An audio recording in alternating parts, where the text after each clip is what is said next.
Bonjour à tous, voici donc l'enregistrement du numéro 33. Alors ce numéro 33 consiste en la livraison du berceau moteur, peint dans la couleur de la déesse Altaïa, mais non conforme à l'origine, et en la livraison des vis EM. Mais nous allons monter aussi des éléments qui dataient du numéro 32. Donc ce numéro 33 livre ce berceau. Au préalable, moi je vais le repeindre avec les mêmes références de peinture que celles utilisées pour le châssis. Donc une peinture qui s'applique correctement, en 3 couches, sans préparation préalable. Au final, une bonne accroche, un bon rendu, pas de coulure, enfin quelque chose de relativement propre dans sa réalisation. Alors le châssis, le berceau, quand on le monte sur le châssis, on a ce jour qui apparaît.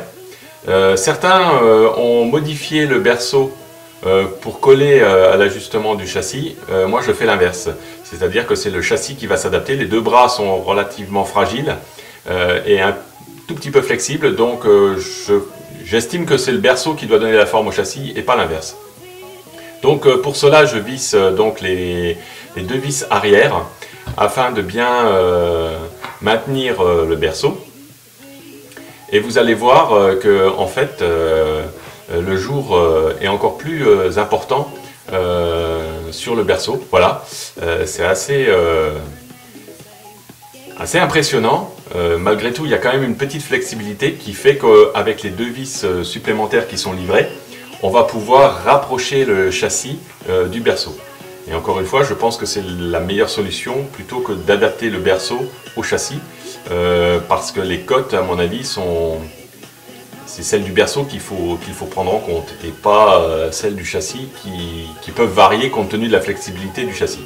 Alors j'espère que j'aurai raison, mais ça c'est au fur et à mesure des montages qu'on verra comment se déroule ce montage final.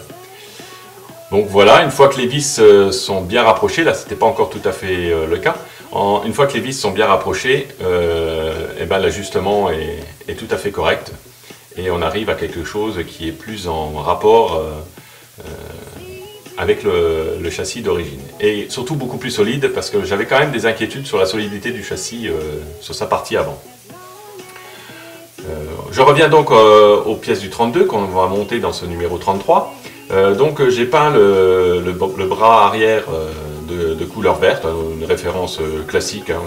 Je n'ai pas cherché à avoir lacet qui correspondait. Donc cette pièce-là, une fois qu'elle est peinte, on peut procéder à l'assemblage. Alors la première étape consiste à mettre cette roue dentée. J'ai eu beaucoup de mal à le faire. Elle était très mal ajustée, ce qui fait que j'ai pas mal galéré pour la rentrer sur le bras. J'ai même dû ébavurer un peu le bras en acier parce qu'il n'y avait rien à faire, elle ne rentrait pas. Donc là, j'ai fini par réussir à la mettre en place. Mais j'avoue que j'ai un peu galéré et ça m'a pris pas mal de temps pour ajuster la roue au bras ou l'inverse. Donc ici, voilà, le montage se termine pour ce bras avec le positionnement de la petite clavette qui va empêcher la roue de bouger sur l'axe. Je crois que dans mon cas, elle aurait bien eu du mal. Voilà, là aussi ça se fait facilement et sans contrainte, malgré mes grosses mimines, j'y arrive encore assez facilement. Ensuite on positionne ce qui va servir d'interrupteur pour la montée et la descente. Donc il y a un détrompeur, aucun risque de monter cette pièce-là dans un sens qui ne conviendrait pas. La petite particularité de ce montage, c'est qu'on nous livre une vis KM qui est très longue et qui du coup traverse le bras. Alors ça n'a pas d'incidence sur le montage, mais il faut le signaler. Je ne sais pas pourquoi ils ont fait une vis aussi longue. Bon. En tout cas, voilà, sachez que ça traverse le bras. Ensuite, on monte effectivement ce bras sur le châssis. Alors il faut simplement veiller au bon positionnement de l'arbre, mais en fait ça vient assez naturellement. Là pour l'instant sur la vidéo c'est pas le cas, hein, le bras est mal positionné, mais je vais revenir sur le bon positionnement, voilà. Donc là Jean-Yves, si tu mets la traverse dans le mauvais sens, ça va pas le faire. Voilà, c'est mieux comme ça.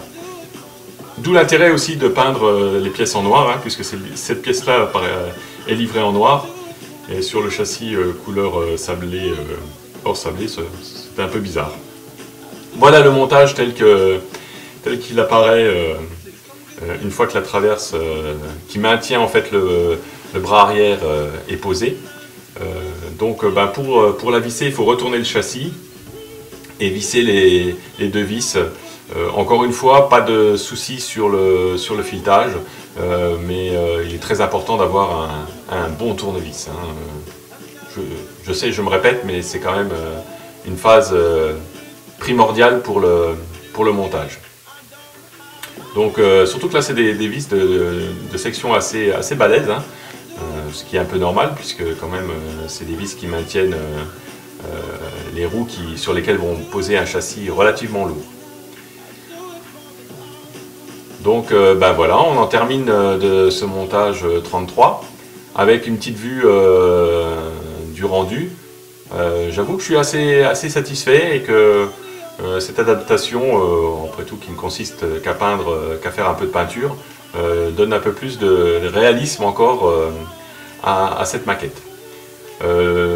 Les prochains numéros, je crois qu'on va s'attaquer au montage similaire mais pour le côté droit. Donc les plus, un ensemble sympa, les moins, une roue dentée à ajuster et le berceau avant qui peut faire peur quand on le pose pour